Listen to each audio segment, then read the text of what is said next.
فبأي آلاء ربكما تكذبان.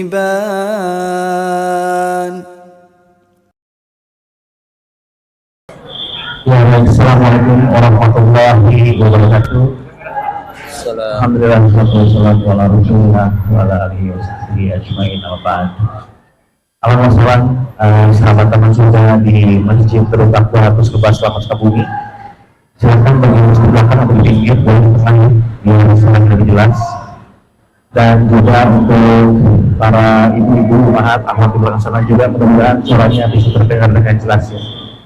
Untuk pertanyaan nanti silakan di 0816 13 70 111 ya. Sekali lagi di 0816 13 70 111. Dan sebelum kita mulai juga kami dari kawan sudah ingin sekali mengucapkan jazakumullah khairan kepada musik yang sudah selalu berbagi bersama kami untuk pengembangan takwa kita ini.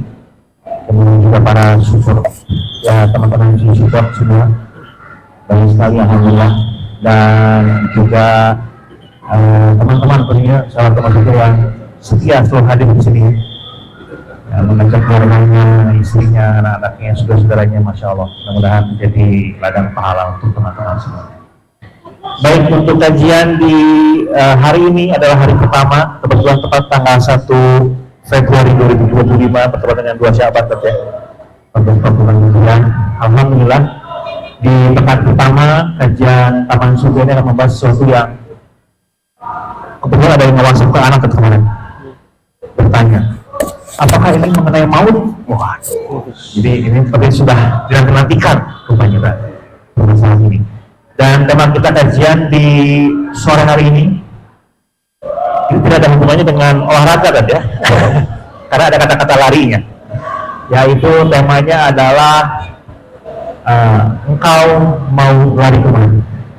Nanti mungkin yang belum atau masih penasaran kira-kira apa nih kalau mau kemana itu seperti apa, kita akan simak saja penjelasan dari Al-Ustaz yang sudah hadir di tengah-tengah kita, Al-Ustaz Didi Gurumana Hifdzahullah Tabaraka wa Ta'ala yang alhamdulillah sudah hadir di sini dan tentunya insya Allah berkenan untuk memberikan nasihat-nasihat ya dan kajian di sore hari ini.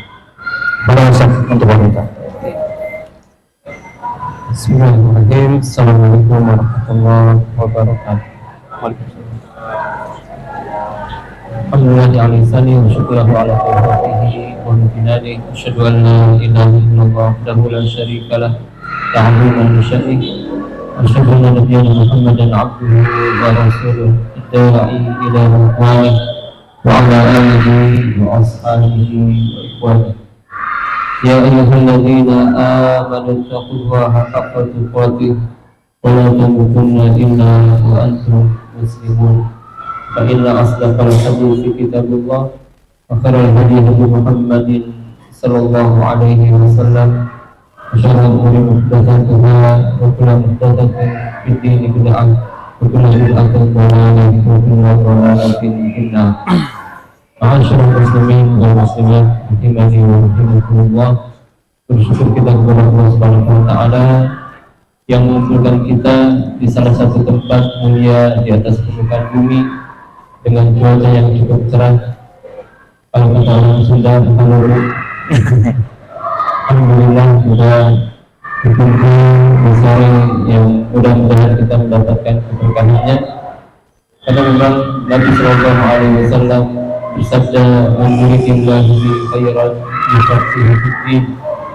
Barang siapa yang Allah hendaki kebaikan pada seorang hamba, maka Allah panggilkan dia terhadap agamanya. Dan kata para ulama bahwa kita sekarang sedang berada di bulan untuk mengakhiri. Ya, para ulama di antaranya Ibnu Rajab Al-Hambali yang mengatakan Syahrul Rajab Syahrul Zat, bulan Rajab itu adalah bulan untuk menanam, bulan yang telah kita lalui kemarin. Syahrul Sya'ban Syahrul Saqi, bulan Sya'ban ini adalah bulan untuk mengiringi tanaman yang telah kita tanam. Syahrul Ramadan, syahrul hisab, dan bulan Ramadan adalah bulan untuk memanen. Karena yang namanya perlombaan itu butuh kepada pemanasan. Kalau kita ingin menjadi juara di suatu perlombaan, perlu pemanasan dulu. Tidak bisa langsung lari gitu ya. Maka perlu pemanasan, perlu latihan, dan itu hendaknya kita lakukan semenjak bulan Rajab.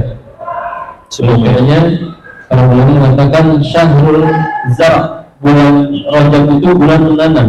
Jadi kita sudah mulai meningkatkan ibadah kita. Kenapa? Karena bulan Rajab salah satu di antara bulan haram. Tidak heran jika kita harus mulai.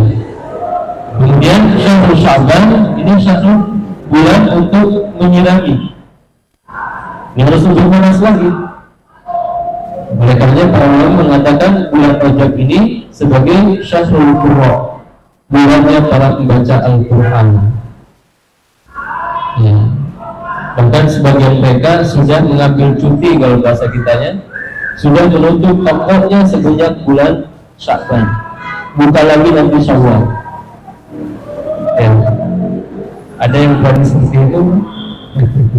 Berat mungkin kalau pikir saya.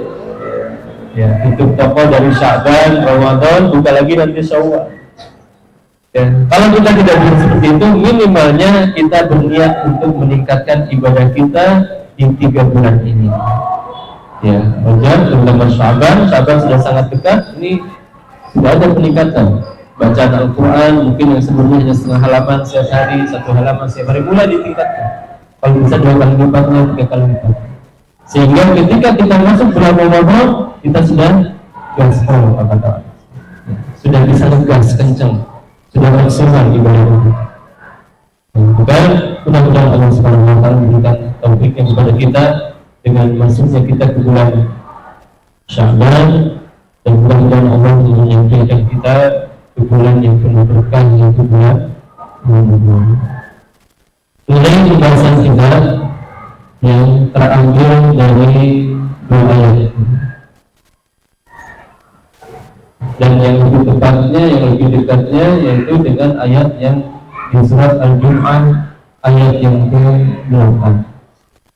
Allah Subhanahu wa taala berfirman, "Qul innal mauta alladzi tafirruna minhu fa innahu mulaqikum, thumma turadduna ila 'alimil ghaibi wasyahadah, fayunabbi'ukum bima kuntum ta'malun." Katakan Muhammad kepada orang-orang Yahudi, orang-orang yang mengatakan kami adalah kekasih Allah, orang-orang yang mereka benci kematian. Fa inna al-maut alladzi tafirruna minhu fa innahu mulaqikum. Innal maut, sesungguhnya kematian yang kalian lari daripadanya, yang kalian menghindarinya, yang kalian benci untuk mendapatkan kematian, sesungguhnya kematian itu akan mendatangi kalian.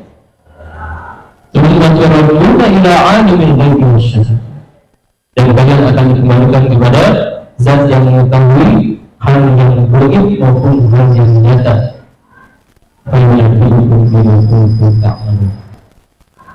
Kemudian Allah akan mengabarkan kepada kalian tentang semua apa yang telah kalian lakukan.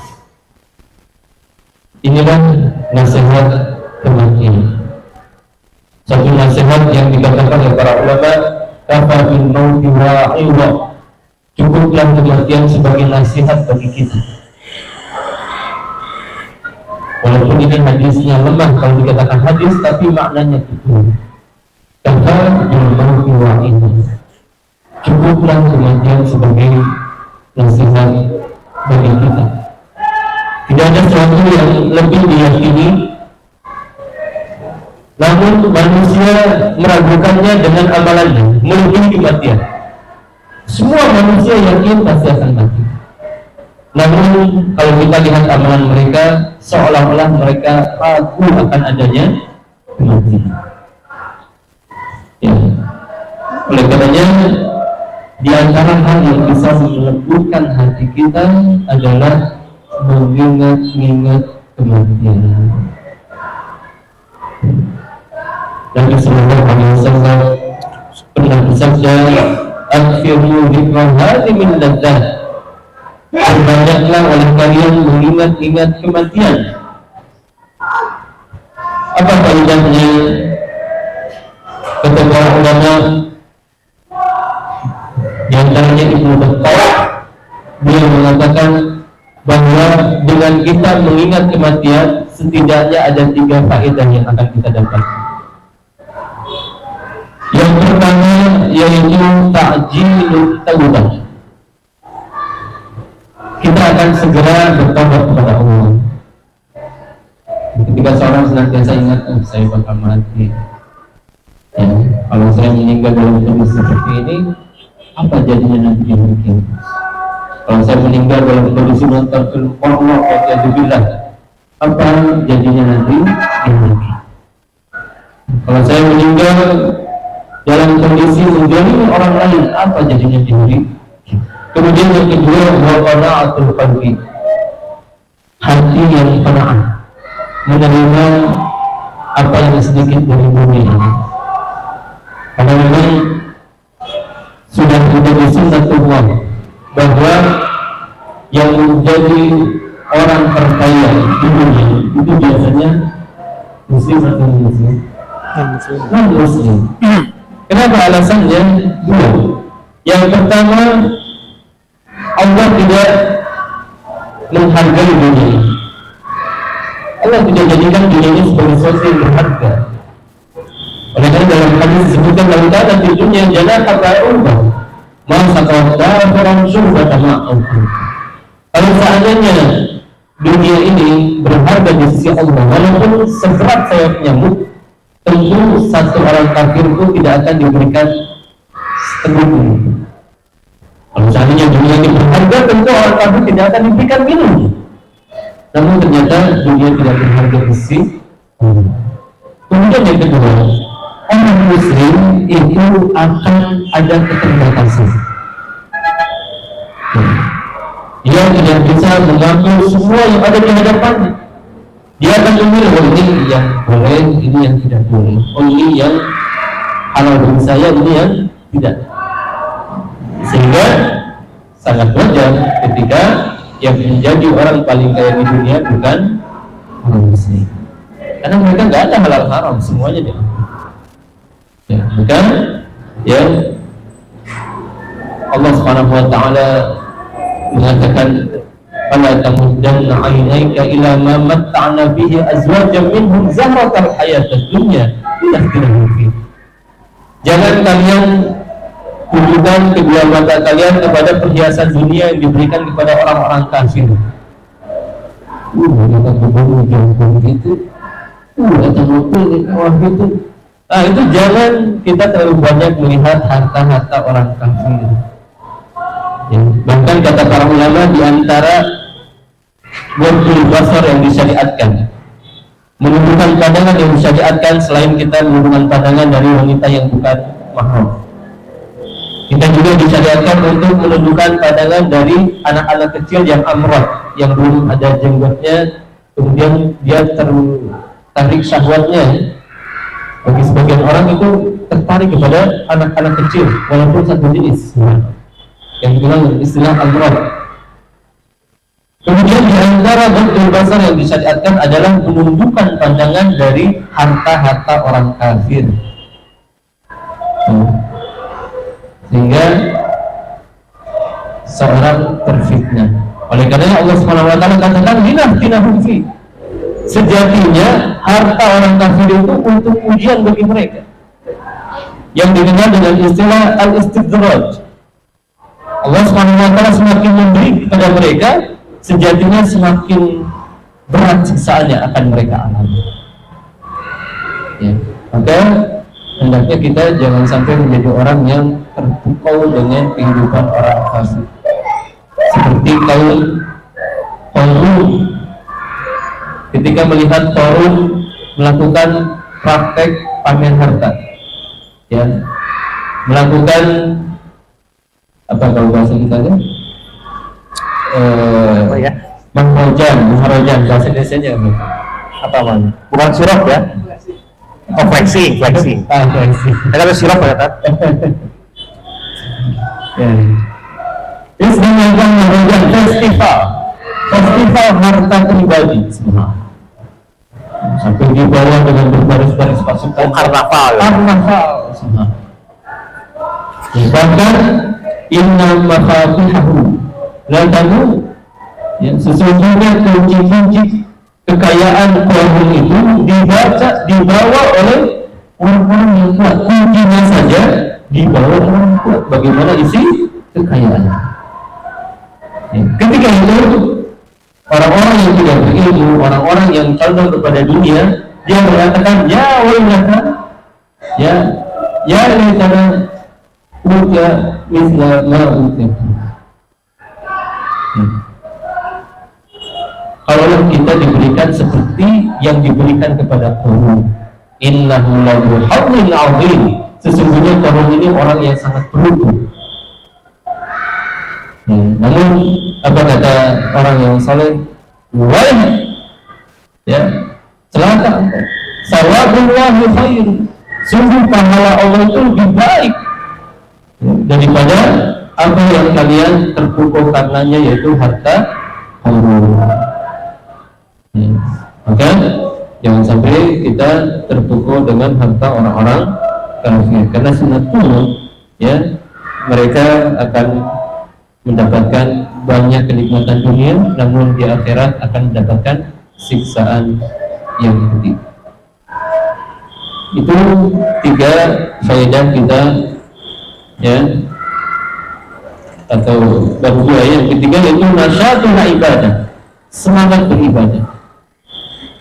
Kalau kita senantiasa mengingat kematian, maka akan semangat beribadah. Sebaliknya, orang yang jarang mengingat kematian akan ditimpa 3 hal. Yang pertama, dia menunda-nunda taubat. Yang kedua, hatinya tidak pemaaf. Kemudian yang ketiga, dia akan malas dalam beribadah. Ya. Oleh karenanya seorang penyair mengatakan, la qibalil 'aishi ma dalat ladzatuhu munghasibatun bi adkaril mauti wal harami. Tidak ada kelezatan yang sejati di dunia ini ketika kelezatannya senantiasa diiringi untuk mengingat kematian dan masa tua. Jadi seorang muslim itu kalau bahagia tidak terlalu bahagia sekali, karena dia ingat akan ada kematian. Oleh karenanya seorang ulama ketika melewati para pemuda yang sedang tertawa terbahak-bahak, beliau berhenti kemudian bertanya kepada para pemuda itu, apakah anda yakin anda akan selamat nanti ketika ditanya di alam kubur? Mereka mengatakan tidak. Apakah anda yakin bahwa tempatmu nanti di surga di akhirat? Kata dia tidak. Kenapa kalau begitu anda tertawa terbahak-bahak?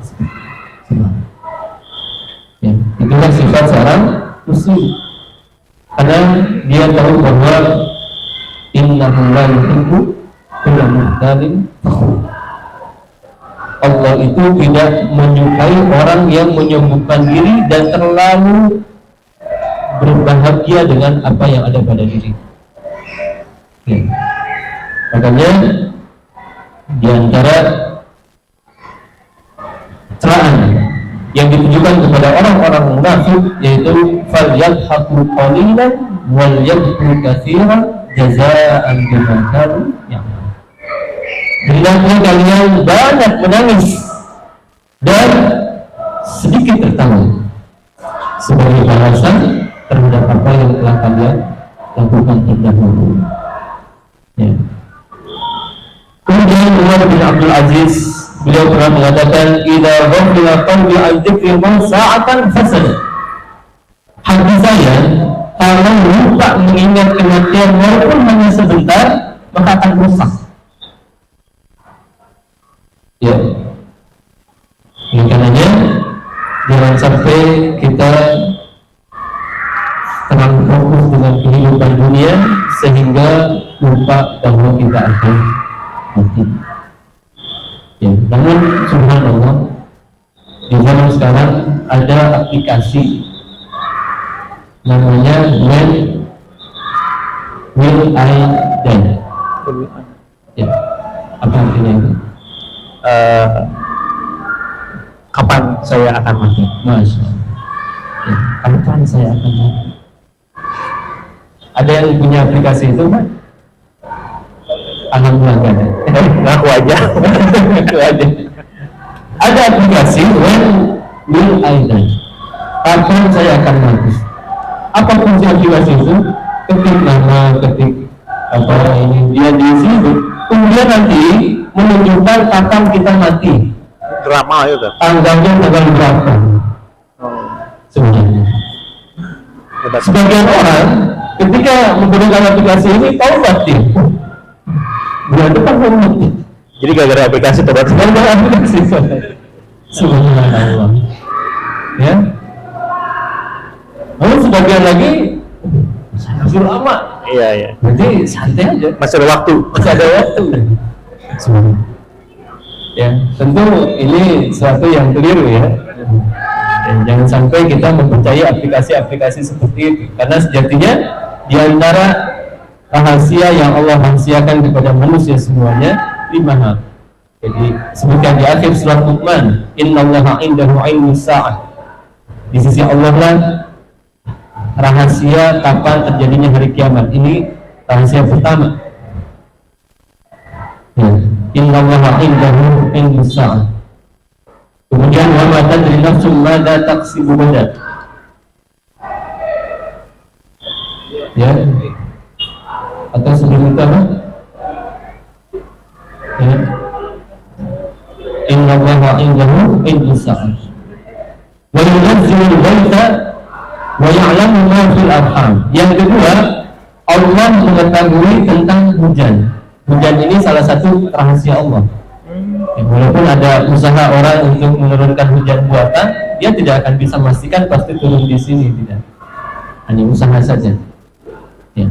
Maka hujan diantara rahasia Allah. Kemudian wa ya'lamu ma fil arham. Allah mengetahui apa yang ada di perut seorang ibu. Ya. Ini diantara kunci ilmu gaib yang ketiga. Kemudian yang keempat, wa ma tadri nafsun madza taksibu gadan. Tidak akan ada seorang pun yang bisa mengetahui apa yang terjadi besok. Kalau ada yang bisa meramal, itu ketahuilah dusta. Kalaupun benar, itu benarnya 1 kali, dustanya berapa kali? 99 kali, sebagaimana disebutkan dalam hadis. Namun kebanyakan manusia tertipu dengan yang 1 kali. Kan benar kemarin tuh, ya, kata peramal itu. Sebenarnya. Kemudian kata Allah, wa ma tadri nafsun bi ayyi ardin tamut. Tidak ada satu jiwa pun yang tahu di mana dia akan meninggal. Maka ya tidak boleh kita percaya dengan aplikasi-aplikasi seperti itu. Ya, oh berarti mati saya 5 tahun lagi nih. Ya, jangan-jangan nanti pernah kita download semua. Jangan lagi pada download ya. Ini bukan anjuran untuk download ya. Kalau untuk musik ajangan di Play boleh lah. Jadi bukan ini sabtu nyari-nyari. Tapi bukan untuk anjuran di download ya. Ya itu karena gak bagus lah aplikasi itu ya.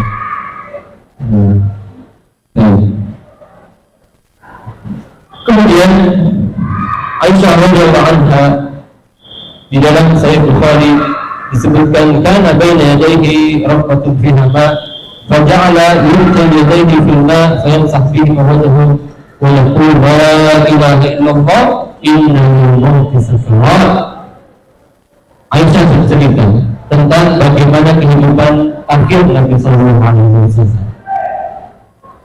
Di akhir kehidupan Nabi sallallahu alaihi wasallam setelah beliau berusaha untuk salat, bangkit, pingsan lagi, bangkit, pingsan lagi, ya. Kemudian memerintahkan orang untuk salat, mengimami manusia. Di masa-masa itu, Nabi Sallallahu Alaihi Wasallam terlihat sangat lelah menghadapi sakit yang terlalu. Kemudian beliau mengatakan, La ilaha illallah, innalil mauti lasakarat. Tidak ada Tuhan yang berhak disembah kecuali hanya Allah. Sesungguhnya kematian itu ada rasa sakitnya. Sekelas Rasulullah SAW saja masih mendapatkan sakaratul maut. Apalagi kita sebagai orang yang biasa, walaupun tentu akan diringankan kepada Rasulullah dan para syuhada. Ini beberapa orang yang mendapatkan keringanan sakaratul maut. Namun kendati pun demikian, beliau tetap merasakan sakaratul maut. Kemudian setelah itu nasaba yadahu faja'ala yaqulu Allahumma rafiqal a'la, Allahumma rafiqal a'la. Setelah beliau mengucapkan itu, beliau menunjuk ke arah atas, kemudian mengatakan, ya Allah, di tempatmu yang tertinggi, di tempatmu yang tertinggi. Kenapa beliau mengatakan demikian? Karena tidak ada seorang nabi pun yang meninggal kecuali akan diberikan tawaran oleh malaikat, mau melanjutkan hidup atau mau meninggal. Maka Nabi SAW memilih untuk meninggal ketika itu. Allahumma rafiqal a'la, Allahumma rafiqal a'la. Ya. Dan di saat itu juga Fatimah, anak Rasulullah SAW, dia bercerita, wah dan berada betapa panjangnya bapakku menghadapi kematian. Ya, jadi beliau melihat bapaknya kok kayak sulit, capek gitu ya, menghadapi sakitnya yang terakhir. Kemudian apa kata Nabi SAW? Laisa ala abika karbu ba'dal yawm. Tenang wahai anakku, sesungguhnya bapakmu tidak akan mendapatkan rasa sakit setelah ini. Ya. Maka ketika itu Fatimah radhiyallahu anha menangis jadi-jadinya, karena itu sebagai tanda bahwa Nabi SAW akan wafat tidak lama setelah itu. Ya, walaupun ini bukan menunjukkan bahwa Nabi SAW tahu kapan akan meninggalnya. Tanda, kalau tanda sudah ada dengan turunnya surat Al-Fath, idza jaa nasrullahi wal fath wa ra'aitan nasa yadkhuluna fi dinillahi afwaja fasabbih bihamdi rabbika wastaghfir innahu kana tawwaba. Ini sudah menjadi tanda. Nabi SAW sudah tahu beliau akan wafat tidak lama setelah itu.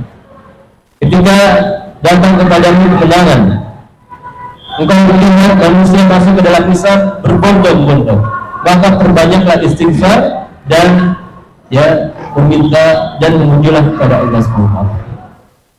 Ditafsirkan oleh para ulama di antara Ibnu Abbas, ini surat ini menunjukkan akan dekatnya ajal Rasulullah SAW. Nabi SAW sudah tahu, dan yang namanya kematian itu sudah ada tanda-tanda. Jangankan seorang nabi, dokter saja tahu. Ya, dokter itu tahu tanda-tanda kematian.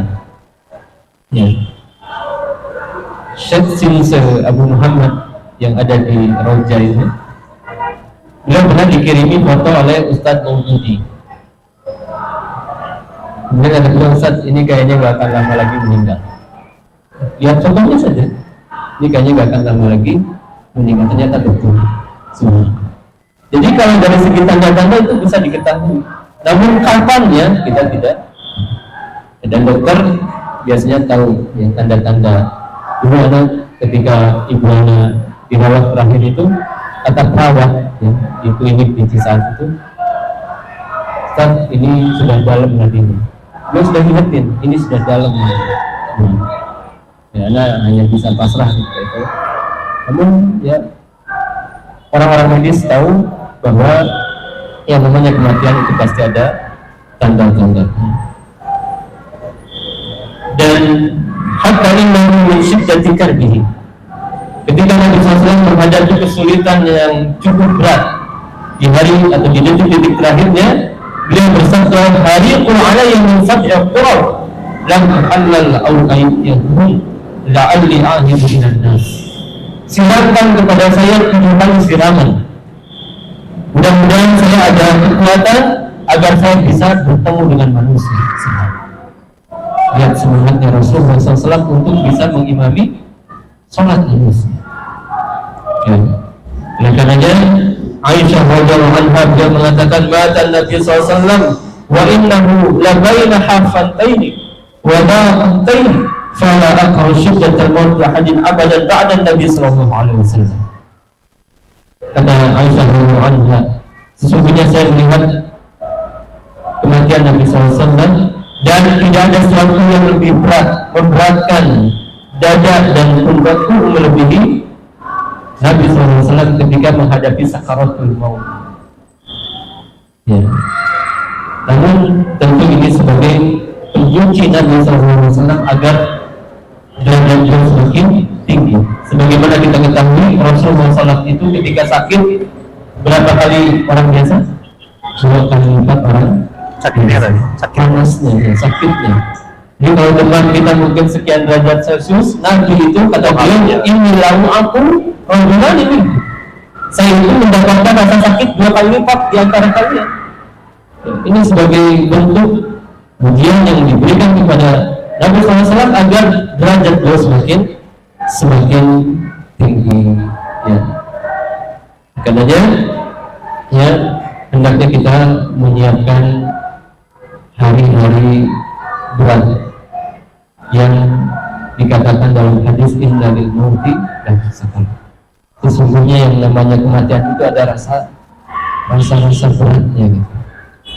Ya, kecuali kalau kita sebagai syahid, ya, disebutkan di dalam satu hadis bahwa syahid itu meninggalnya ada riwayat yang mengatakan seperti digigit nyamuk. Ya. Ada yang riwayat yang mengatakan seperti dicubit. Ya. Ini untuk para syuhada.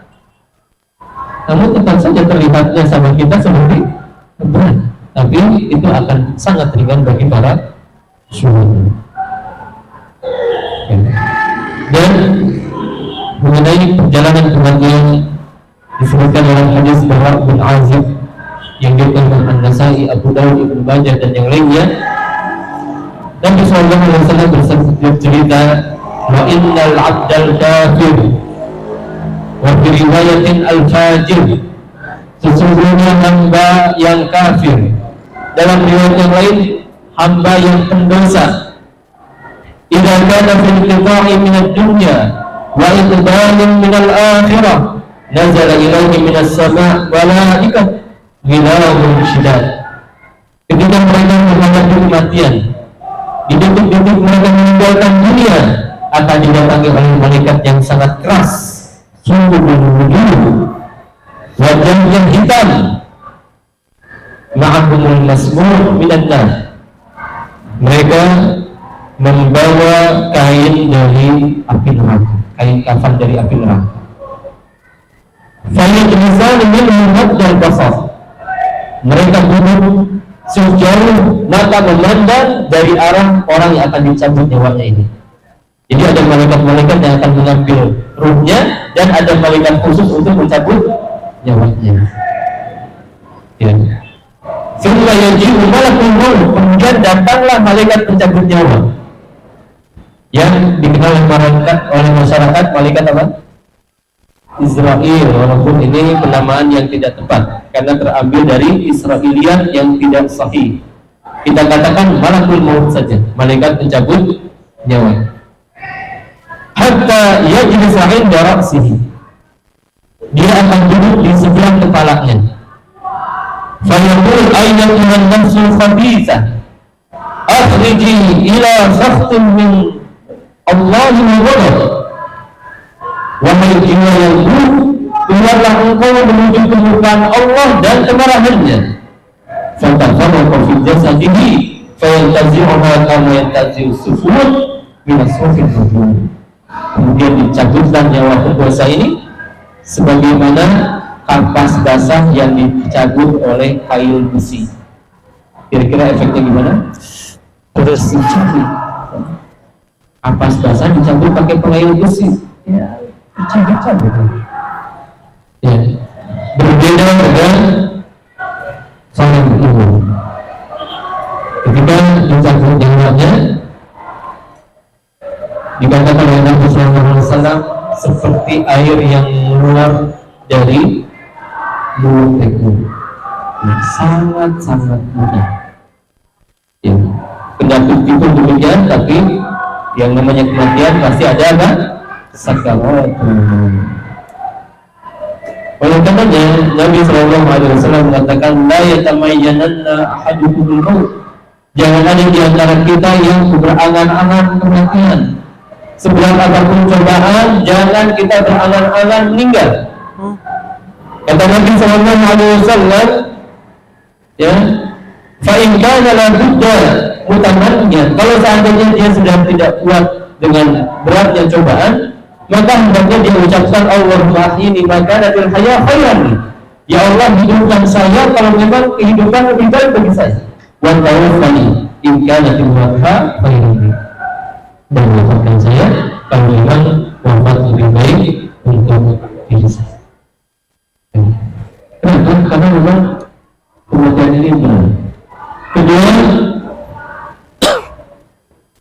ya, di antara faedah kita tidak mengingat kematian bisa jadi kita akan bisa lebih beramal saleh sehingga kita benar-benar bertaubat, ya, dan derajat kita terangkat di sisi Allah Subhanahu wa Ta'ala. Ya. Kemudian berkata Nabi SAW kepada Ibnu Umar, "Kun fi dunya ka'annaka gharibun aw 'abirun sabil." Jadilah engkau di dunia seperti orang yang sedang berteduh di bawah pohon atau orang yang sedang melakukan perjalanan. Bagaimana maksudnya? Kata Ibnu Umar, hendaknya kalau kita berada di sore hari, jangan menunggu besok hari.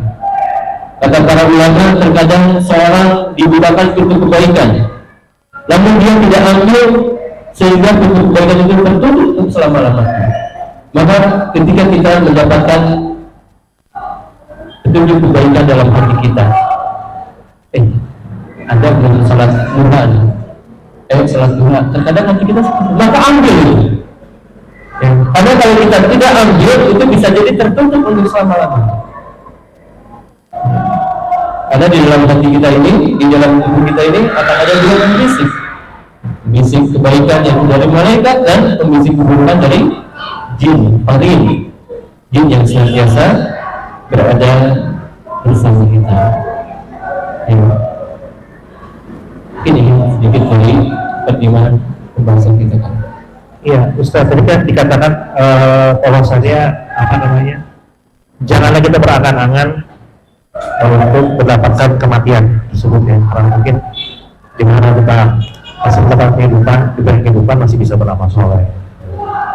Tapi kita mungkin sering lihat juga di Ustaz, kadang-kadang ada beberapa ya dari di antara kita, kalau misalkan ada keluarganya yang sakit sudah lama, ketika meninggal, sudah capeknya sudah hilang katanya gitu, istilahnya apa, sakitnya sudah istirahat dan sudah ada kasih sakit lagi gitu. Itu kalau seperti itu pasti gimana Ustaz? Iya, tidak bertentangan, ya. Tidak bertentangan antara hadis kita tidak boleh berangan-angan kematian dengan seorang mukmin ketika meninggal dia beristirahat, karena dua-duanya ada dalam hadis. Ya, hadis yang tadi la yatamayyanna ahadukumul maut, jangan sampai ada di antara kalian yang berangan-angan kematian. Sementara hadis lain mengatakan ketika Nabi SAW dan para sahabat melihat ada sosok jenazah yang diangkat, maka Nabi SAW mengatakan mustarih wa mustarah minhu.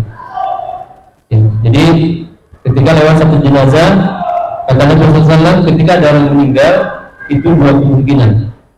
Kemungkinan pertama dia yang istirahat. Kemungkinan yang kedua manusia yang beristirahat. Para sahabat bertanya, bagaimana maksudnya?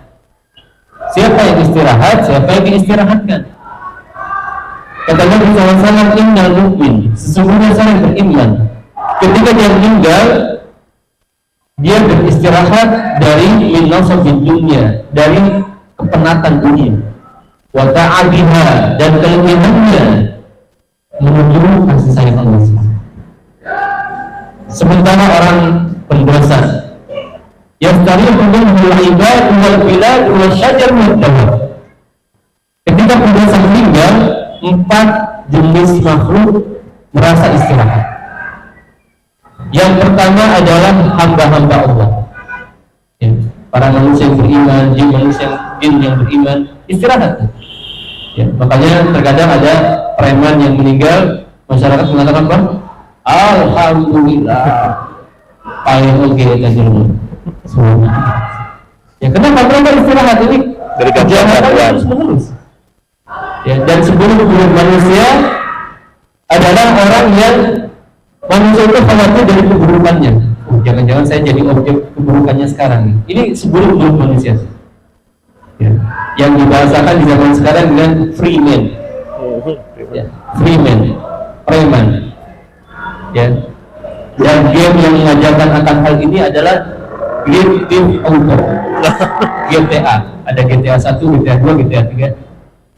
Ya, mungkin yang pernah main dia masuk ke taksi, tabrakin ya, tukang taksinya keluarin ya. Kemudian naik mobil dipukul keluarin. Jadi freeman tuh, ngajarin game yang mengajarkan anak jadi freeman. Yang masuk ke bar, masuk ke hotel semua. Maka ini seburuk-buruk orang, freeman prince. Orang-orang khawatir jangan-jangan nanti bagian saya yang dipanak, jangan-jangan sendal saya nanti mulai dicuri semua. Ya. Maka yang pertama adalah hamba-hamba Allah. Yang kedua wal bilad, tanah tempat dia hidup. Kata Nabi SAW merasa istirahat ketika ada pendosa meninggal. Tanah yang kita injak merasa istirahat. Wasajar, demikian juga pohon-pohon merasa istirahat ketika ada pendosa meninggal, kafir meninggal, orang munafik meninggal, merasa istirahat padahal sedang tidak merasakan buruknya kemaksiatan yang dilakukan oleh orang tersebut. Kemudian yang keempat kata Nabi SAW, wattawab, demikian juga hewan-hewan merasa istirahat dari keburukan orang tersebut.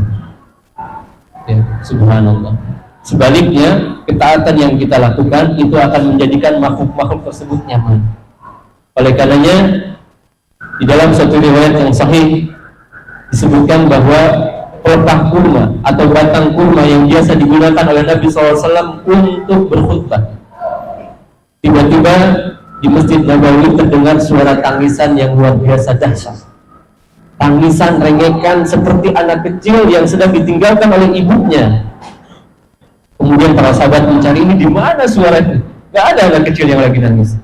Ternyata itu suara dari batang pohon yang biasa dipakai oleh Nabi untuk berkhutbah. Ketika Nabi SAW dibuatkan oleh para sahabat mimbar baru, ya, mimbar yang dianjurkan oleh Nabi SAW dan para sahabat adalah 3 tingkat. 1 untuk naik, 2 untuk berdiri di sana ketika khutbah, dan yang ketiga untuk duduk. Ini mimbar yang sesuai dengan sunnah Nabi SAW. Walaupun yang seperti ini tidak masalah juga. Ya, tapi yang terbaik adalah yang 3 tingkat sesuai dengan hadis yang sahih. Maka batang kurma itu menangis jadi-jadinya. Kemudian ketika Nabi SAW tahu ini yang lagi nangis, direpehkan untuk orang Sunda. Bahasa Indonesia apa? Apanya?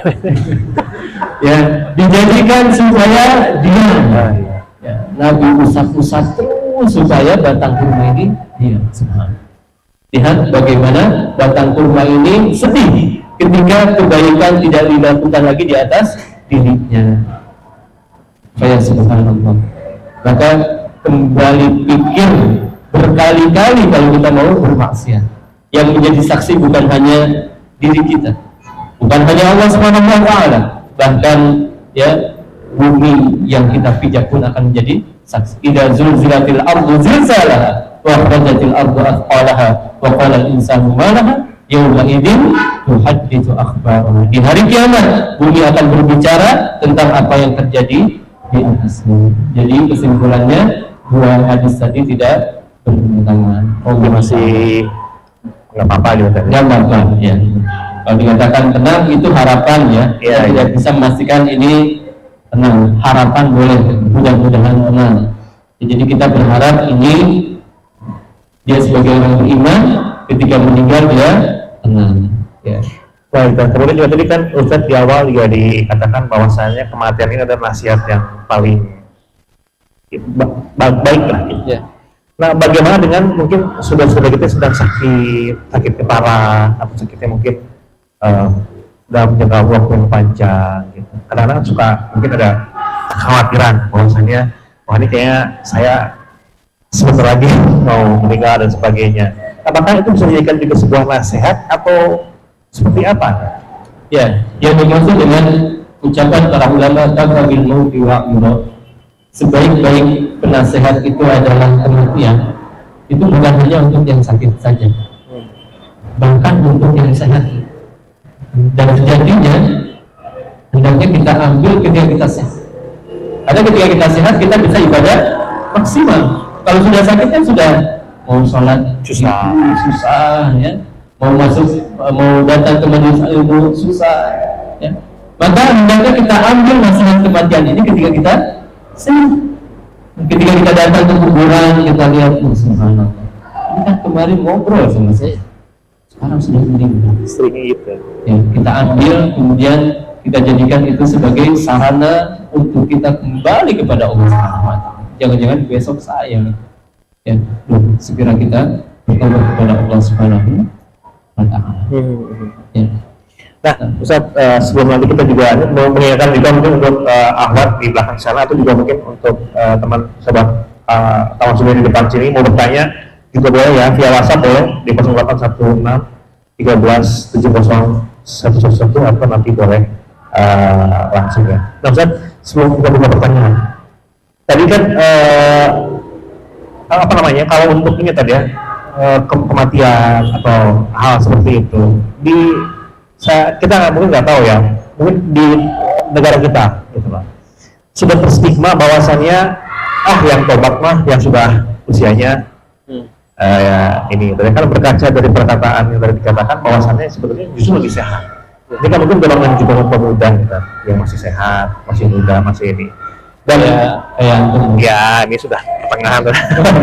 Nah, bagaimana untuk apa ya, mungkin katakanlah menyiapkan atau memberi motivasi kepada para pemuda, terutama ahli berkreasi kan masih muda-muda kita, untuk terus mengajak bahwasannya saat ini masih muda ini loh, karena kematian itu kan nggak harus tua lagi. Iya, betul.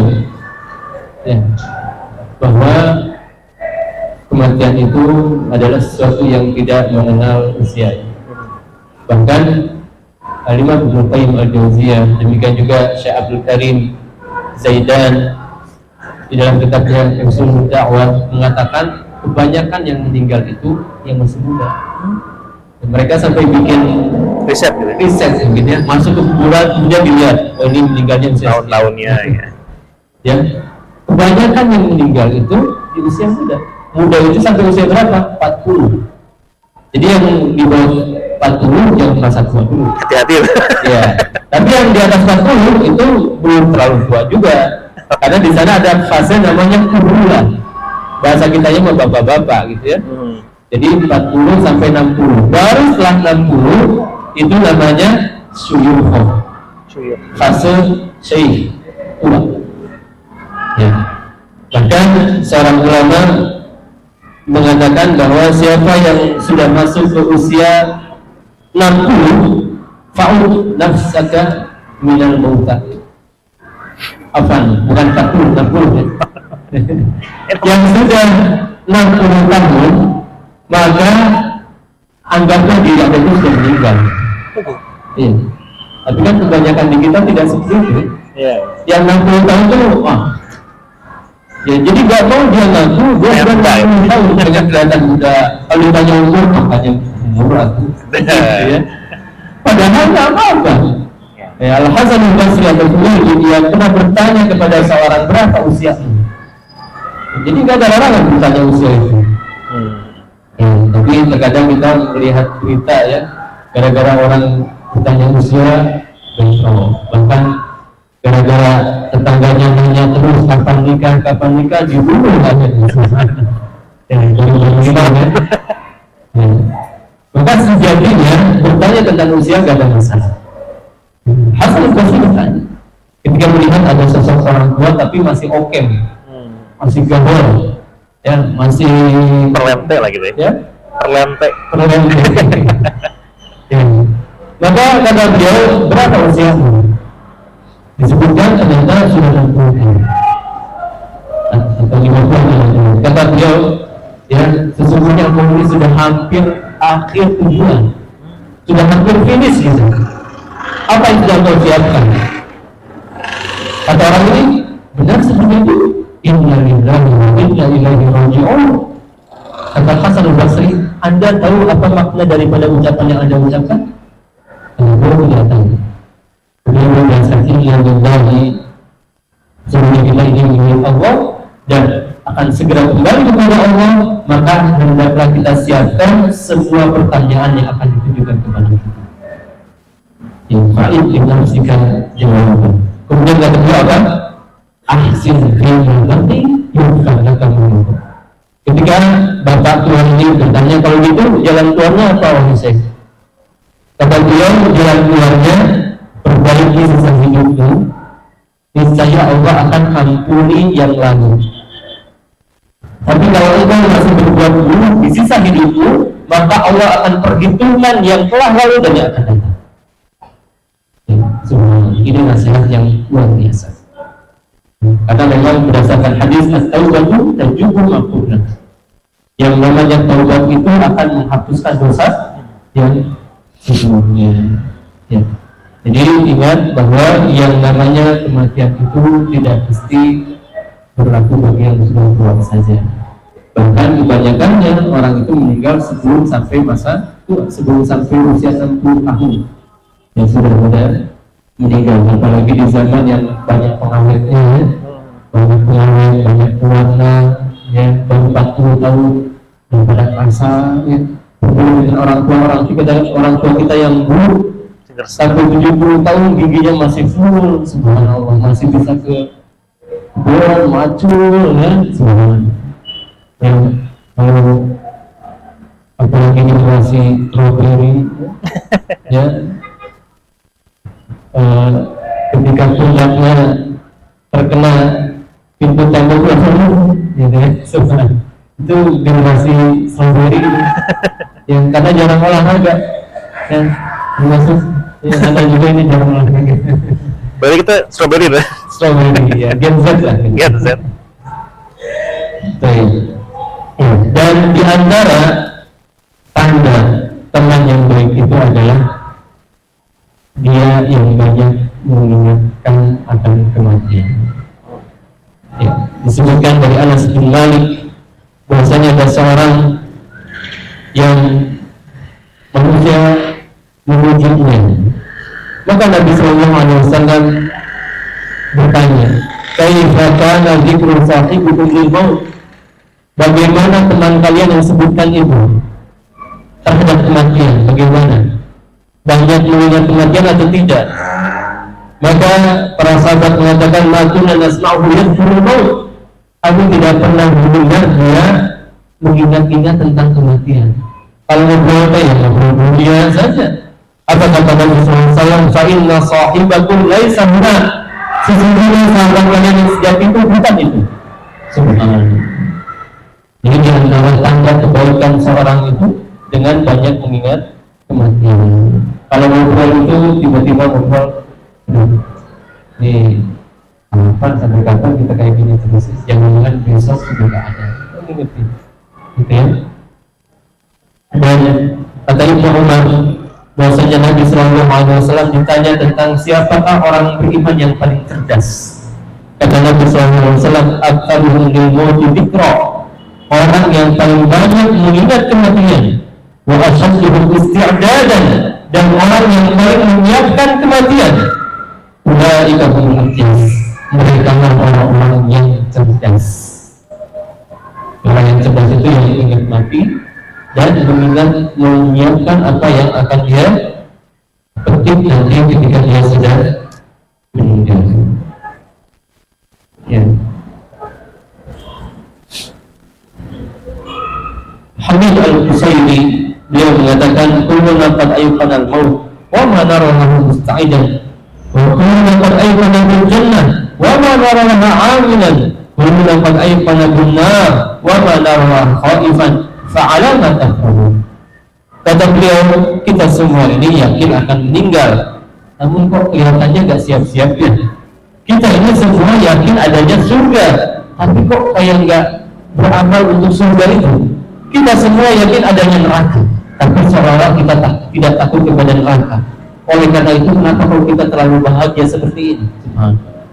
Ini bisa kita lakukan nasihat ini kepada diri kita, kepada saudara kita yang terlalu bahagia dengan kehidupan sampai lupa bahwa dirinya akan meninggal. Ya. Kemudian berkata Sumayd bin Ajlan, "Man ja'ala al-mauta nasba 'ainaihi la yubali bi dhiddi dunya wa la bi sa'atiha." Siapa yang menjadikan kematian itu sebagai sesuatu yang senantiasa ada di pelupuk matanya, kematian itu senantiasa di depan matanya, maka dia tidak akan peduli dengan sempitnya dunia dia atau lapangnya dunia dia. Kenapa? Karena dia tahu akan meninggal. Ya. Untuk apa dijadikan terlalu khawatir, terlalu ambis? Oleh karena di antara doa yang disyaratkan kita ucapkan apa? Wa taj'al akbar hammina. Ya Allah, jangan jadikan dunia itu wala taj'al dunya akbar hammina. Jangan menjadikan dunia itu sebagai ambisi kami terbesar. Wala mablagha ilmina, atau puncak ilmu kami. Sebagian orang kalau ditanya tentang dunia khatam asal itu, tapi ditanya tentang taharah, wudu, tak bisa. Apa hukum sholat, tidak tahu. Apa kewajiban sholat, tidak tahu. Subhanallah. Ya, maka Nabi SAW meminta perlindungan dari kondisi seperti itu. Urusan dunia tahu semuanya, urusan akhirat jahil. Dan ini telah Allah ingatkan di surat Ar-Rum, ya'lamuna zahiran minal hayatid dunya wa hum 'anil akhirati hum ghafilun. Urusan dunia mereka tahu semuanya, namun dari kehidupan akhirat mereka sangat lalai. Maka ketahuilah bahwa yang namanya kematian itu adalah sesuatu yang sangat besar. Wasa'idu man itta'ahu bidhurihi. Dan orang yang berbahagia itu yang bisa mengambil pelajaran dari orang lain. Ya, ada orang lain meninggal, ambil itu pelajarannya. Sebagian orang bapaknya sudah meninggal, adiknya sudah meninggal, kakaknya sudah meninggal, dia mah hidupnya seperti itu saja. Tidak berubah. Maka kata Abdullah bin Mas'ud, as-sa'idu man wa'idha bidhurihi. Orang yang berbahagia itu orang yang bisa mengambil pelajaran dari orang lain. Banyak berbagi, kalau sampai hutan, jadi celaka. Maka orang yang berakal mengambil pelajaran dari orang lain. Saudara saya celaka, saya tidak boleh celaka di jalan. Jangan sampai saya ikut celaka bersama orang tersebut. Ini urusan dunia, apalagi urusan akhirat yang hendaknya kita mengambil pelajaran dari kondisi-kondisi kematian yang ada di sekitar kita. Oleh karenanya, di antara faedah kita mengunjungi kuburan. Jadi kalau bisa setiap bulan itu kita ini ada tamasya ke kuburan. Ya, jangan tamasya ke lalu ya. Danau, apa lagi? Tadabur alam. Restoran, tadabur alam. Jadwalkan setiap bulan saya harus masuk kuburan. Ya, bawa ke keluarga. Ya, terutama yang laki-laki. Kalau untuk yang perempuan khilaf ya. Ada yang membolehkan, ada yang tidak. Yang jelas setiap bulan kita harus punya jadwal ke kuburan. Ya. Ini bukan untuk pembatasan waktu yang harus sebulan, tidak. Namun ya, banyak kematian. Ya. Kalau bisa setiap pekan, kalau bisa bahkan sebagian orang di Madinah itu ketika anak tugas di kuburan Baqi, anak lihat orang ini di setiap penguburan senantiasa hadir. Subhanallah. Ada satu orang, padahal dia anak pernah lihat rumahnya itu sebelah mana gitu ya, kurang lebih sekitar 2 kilo atau 3 kilo dari Masjid Nabawi, agak jauh. Berarti dia hampir berapa kali itu masuk ke Masjid Nabawi, tapi di setiap penguburan ada. Berarti dia berusaha untuk sholatnya di Masjid Nabawi, setelah sholat dia senantiasa ikut menguburkan jenazah agar mendapatkan pahala 2 qirat seperti 2 burung besar. Ya. Tujuannya apa? Agar kita bisa melembutkan hati. Ya, terutama kalau kuburannya sesuai syar'i, ya. Tidak ada yang dimurah-murahkan, atau hatta kuburan yang ada di zaman sekarang pun, yang sebagian orang keliru ya, di tembok diberikan tulisan, ada yang ditinggikan, ada yang pakai kubah, itu pun kita masih bisa mengambil pelajaran. Yang kita lihat, apalagi kalau itu kuburan kerabat kita, itu sangat akan mengingatkan kita akan akhirat. Jadi kalau kuburannya gak kurus, akan lebih menyenangkan lagi tuh. Subhanallah. Kita bisa keramat kan? Ya, bisa keramat. Keramat deh. Ini subhanallah kuburan gak ada yang ngurus.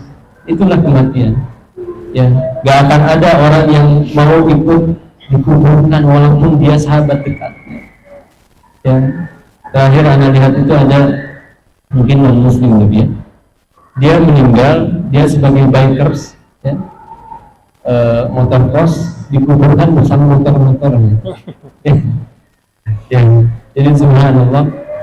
Ya, jadi sejatinya kita ini harusnya mengambil pelajaran dari setiap kondisi yang ada di sekitar kita. Ya, oh ini teman saya meninggal nih. Ya, ini saudara saya meninggal, padahal dia lebih muda. Dan oh ini orang baru kemarin bersama saya. Maka ya jangan sampai kejadian-kejadian seperti itu tidak menjadikan kita sadar. Apalagi kalau kita yang mendapatkan musibah. Ya sudah ditimpa sakit ini, sakit itu, musibah ini, musibah itu, tapi hidupnya masih saja seperti itu. Ya, ini diantara tanda-tanda orang munafik. Ya, Allah SWT berfirman, "Awalan yarawna annahum yuftanuna fi kulli 'amin marratan aw marratain." Tidakkah mereka memperhatikan bagaimana orang munafik itu diri setahun dengan ujian besar sekali atau 2 kali. Ya orang munafik itu sebenarnya begitu. Jadi ujian itu, musibah itu tidak menjadikan mereka sadar dan tidak menjadikan mereka kembali ke jalan Allah Subhanahu wa Ta'ala. Maka hendaknya kita ambil pelajaran dari setiap kondisi yang ada di sekitar kita. Jangan terlalu panjang angan-angan. Ya, dia merasa usia saya masih 40 tahun. Ya, berarti jatah saya masih 23 tahun lagi. Pede gitu ya. Dan gimana kok Anda yakin? Bahkan ada yang merasa kalau keluarga saya rata-rata umurnya panjang. Ya, bapak saya 80, kakak saya 70, yang terbesar. Saya baru 50, berarti masih ada 30 tahun lagi. Ya, bukan? Ya, jangan sampai kita memiliki panjang angan-angan. Ya, karena panjang angan-angan itu diantara musibah seorang hamba, ya, yang menjadikan dia ambisi, menunda-nunda taubat adalah panjang angan-angan. Ya. Dan sebab panjang angan-angan itu 2 biasanya, yaitu cinta kepada dunia, dan yang kedua adalah kebodohan, ketidaktahuan. Ya, dan manusia bertingkat-tingkat mengenai panjang angan-angan itu. Ya, ada yang mereka menjadikan yang panjang angan-angan itu merasa dirinya akan sampai ke 300 tahun, ya, atau 130 tahun. Ada yang kurang, ada yang lebih. Ini tergantung dia merasa pedenya sampai usia berapa. Ya, antum kira-kira pedenya sampai usia berapa? Wah, nggak tahu. Soalnya Anda nggak download itu, Tat. Wah, nggak download itu ya, manual Aida ini. Subhanallah. Baik, kita akan buka sesi pertanyaan mungkin dari teman-teman sahabat teman juga yang mau bertanya, boleh ya? Atau kita dari belakang dulu, maaf ya, sudah beberapa pertanyaan, Ustaz, dari belakang. Yang pertama ini ada pertanyaan, Tad, ini berhubungan dengan bulan Syaban, Tad. Ya. Mau bertanya Ustaz mengenai amalan-amalan di bulan Syaban, apakah hadisnya sahih atau bagaimana? Seperti nisfu Syaban, zikir tanggal sekian Syaban, apakah hadis sahih atau bagaimana Ustaz?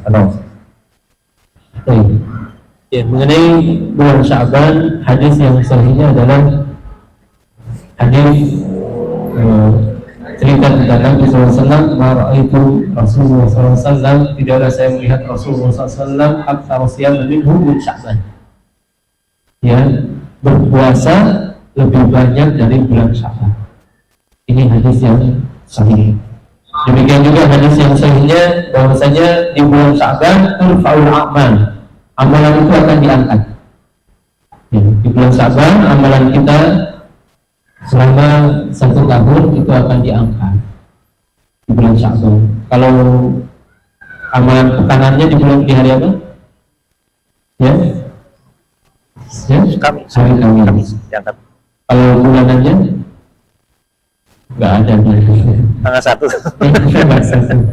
Ya, nggak ada keterangannya. Tapi tahunannya di bulan Sya'ban.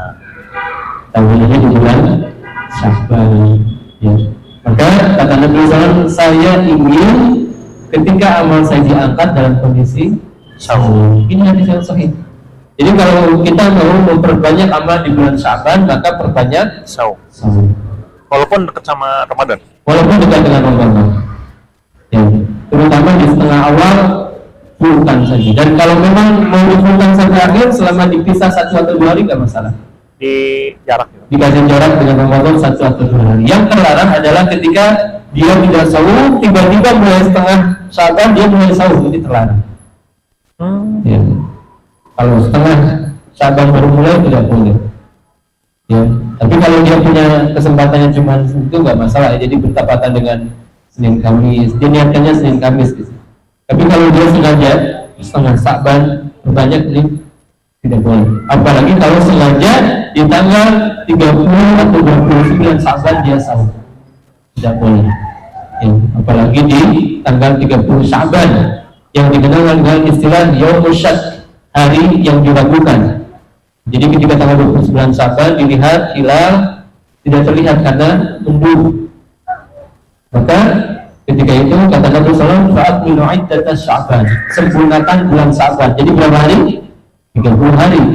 Ya, di tanggal 30 ini para ulama mengatakan Yaumul Syakk, hari Rabu. Ya, ini nggak tahu apakah sudah masuk Ramadan atau belum, karena tidak jelas. Hilal tidak terlihat mendung. Ya, maka kata Nabi SAW, man shoma yaumul Syakk faqad 'asa Abul Qasim. Siapa yang berpuasa di hari Syakk tanggal 30 Sya'ban, dia telah bermaksiat kepada Abul Qasim, yaitu Rasulullah Sallallahu Alaihi Wasallam. Ya, jadi berbanyak sahur, berbanyak amal-amal saleh, terutama membaca Al-Quran. Karena bulan Sya'ban ini dikenal dengan istilah Syahrul Qurra, bulannya membaca Al-Quran. Jadi bulannya membaca Al-Quran itu bukan bulan Ramadan sebenarnya, bulan Sya'ban. Ya. Jadi di bulan Sya'ban sudah mulai terlihat para sahabat bukannya mushaf terus. Ya, kalau kita bukannya handphone terus. Sama itu aplikasi WN. Sama aplikasi ya. Mungkin sebagian kita, tapi mudah-mudahan ya kita niatkan, mudah-mudahan di bulan Sya'ban ini kita sudah mulai ada penambahan intensitas ibadah kita. Ya, mulai ada peningkatan. Ya, kalau istilah olahraga itu pemanasan.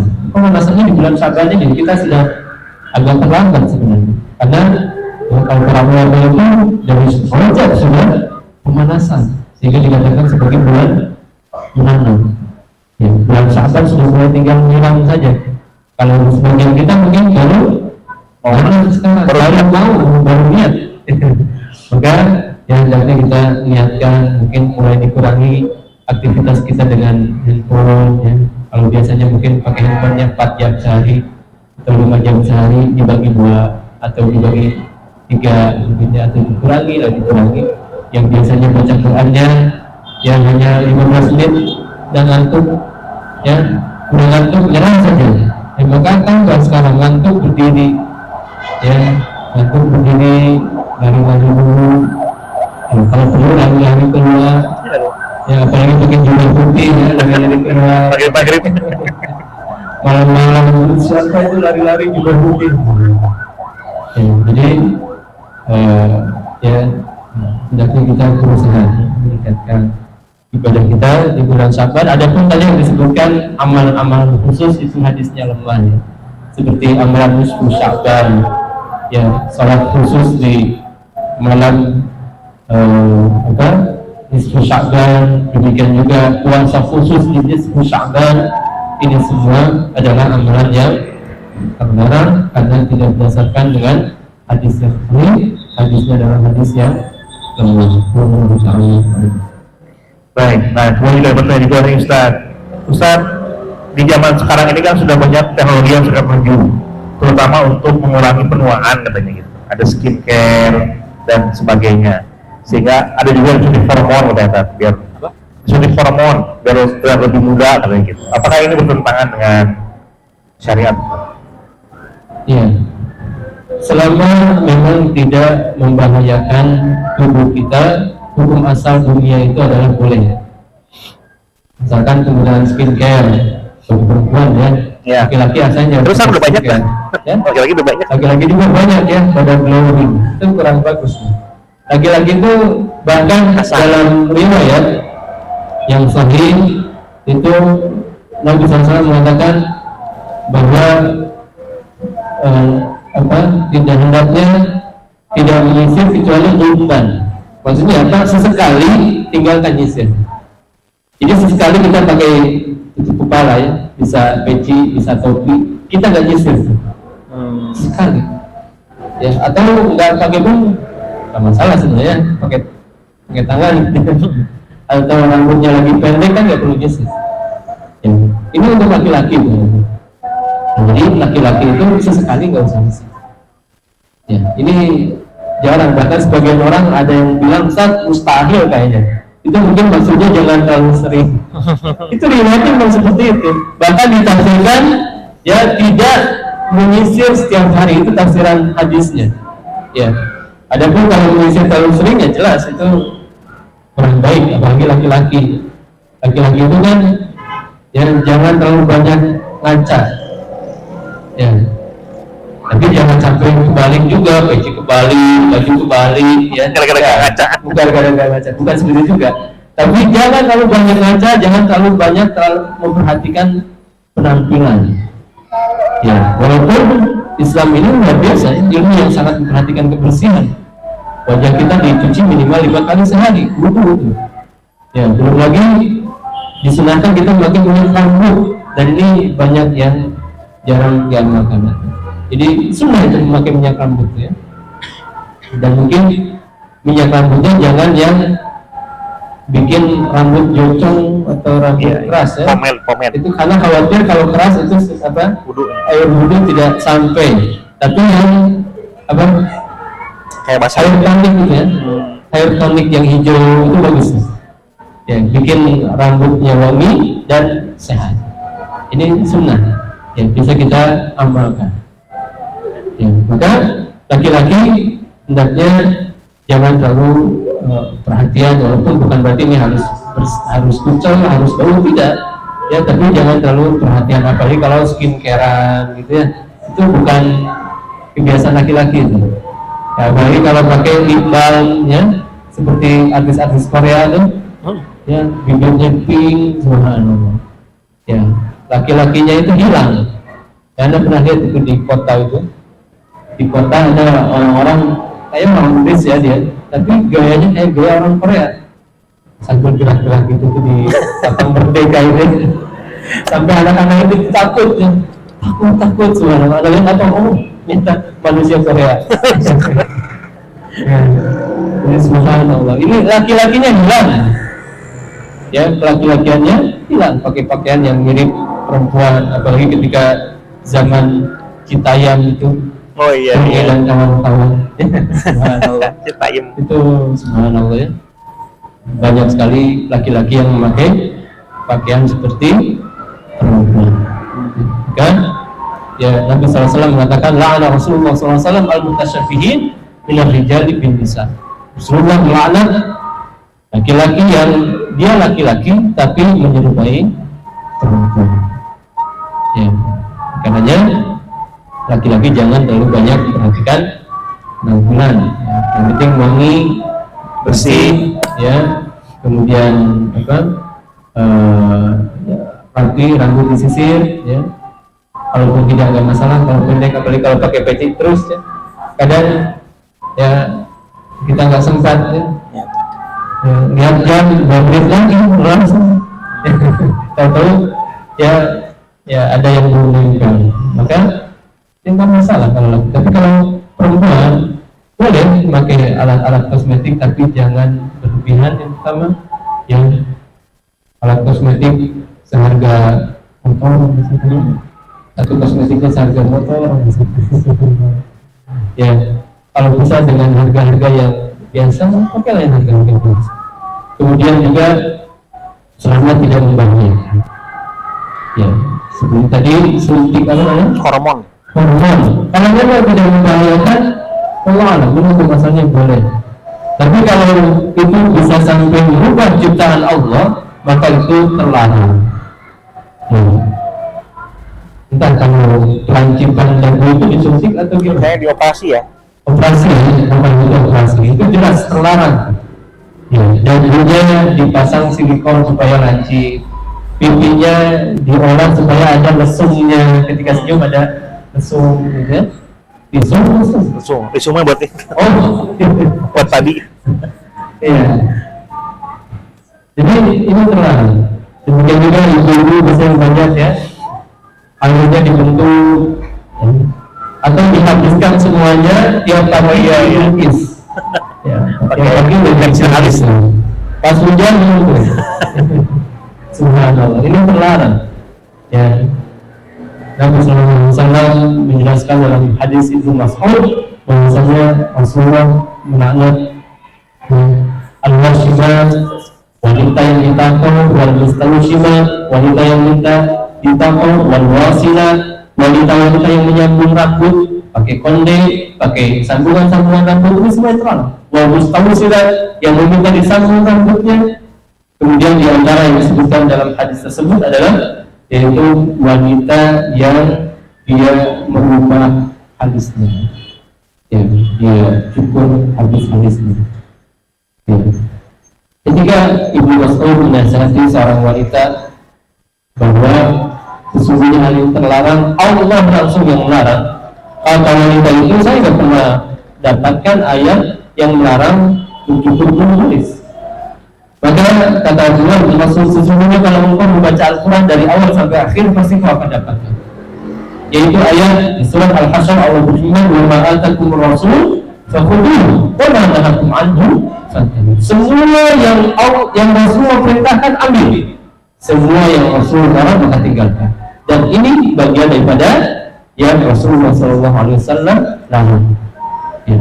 Maka berdasarkan ayat tersebut, itu masuk bahwa ini termasuk hal yang dilarang oleh Allah Subhanahu wa Ta'ala. Ya, jadi seperti itu. Dan ya ini harus dipastikan dulu bahwa atau tidak, ya, apakah merubah ciptaan Allah atau tidak. Karena sekarang ada ditanya oleh sebagian ikhwan yang istrinya bidan, apa hukumnya pakai kemo untuk mengeluarkan air susu? Kemoterapi, katanya sekarang sudah ada kemoterapi untuk wanita itu bisa mengeluarkan air susu padahal dia tidak hamil. Ya, jawabannya apa? Kalau memang tidak berbahaya, maka itu mudah-mudahan boleh. Bahkan itu bisa menjadi solusi bagi orang yang ingin mengadopsi anak.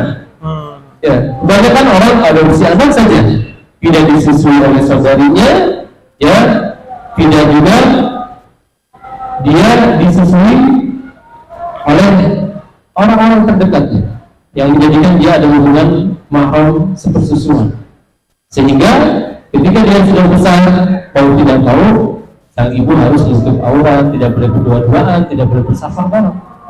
Maka ini menjadi solusi, ya, kalau memang benar kemo itu menjadi solusi bagi orang yang ingin mengadopsi anak, bisa menggunakan kemo itu dengan syarat tidak berbahaya dan benar-benar yang keluar adalah air susu, bukan darah. Kemudian disusukan sebanyak berapa kali? Minimal 5 kali. Ya, jadi persusuan yang menjadikan mahram itu 5 kali. Ya, benar-benar berhenti sendiri, benar-benar sang bayi itu merasa kenyang, nyusu lepas, kemudian nyusu lagi lepas, sampai 5 kali. Baru ketika itu terjadi hubungan mahram persusuan.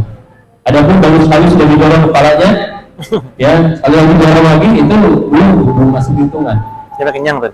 Sampai kenyang benar-benar dia lepas sendiri, baru dia bisa menjadi persusuan. Dan persusuan di masa besar, di usia dewasa itu tidak menjadikan mahram. Ya, walaupun sebagian ulama seperti Madzhab Al-Zahiri mengatakan menjadi mahram. Ya, jadi kalau ada anak yang sudah besar ingin menjadi anak angkat, dalam Madzhab Al-Zahiri boleh disusui dengan gelas ketika dia sudah besar 5 kali. Jadi mahram. Ya, oleh karenanya Syekh Muhammad bin Shalih Al-Utsaimin mengatakan hati-hati para suami yang ketika bermesra-mesraan dengan istri jangan sampai meminum air susu istri, karena itu bisa menyebabkan mahram hubungan sebagiannya.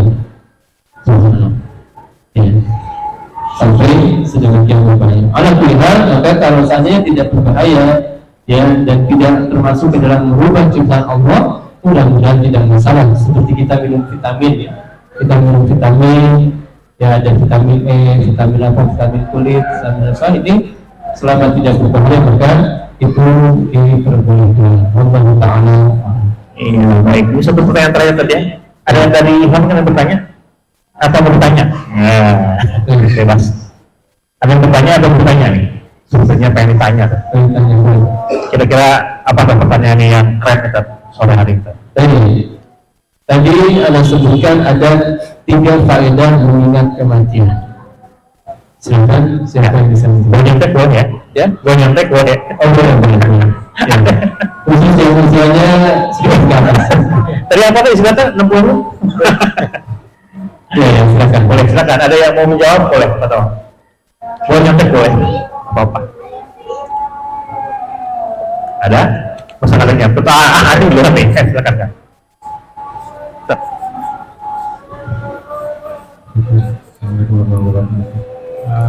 Ada 3 faedah yaitu rajin taubat, segera bertaubat, menggunakan kolbi jadi maafkan sedikit dari dunia ini, serta nasyaratul ibadah, semangat ibadah. Masya Allah. Masya Allah. Terus bahasa Arabnya. Iya, keren. Nah, itu mungkin adalah pertanyaan terakhir di sore hari ini. Mungkin ada nasihat terakhir sebelum kita Karena dengan semangat Allah Subhanahu wa Ta'ala, hendaknya kita sadari bahwa kita ini adalah innama anta ayyun. Kita ini hanya hitungan hari saja. Tidak ada yang muka.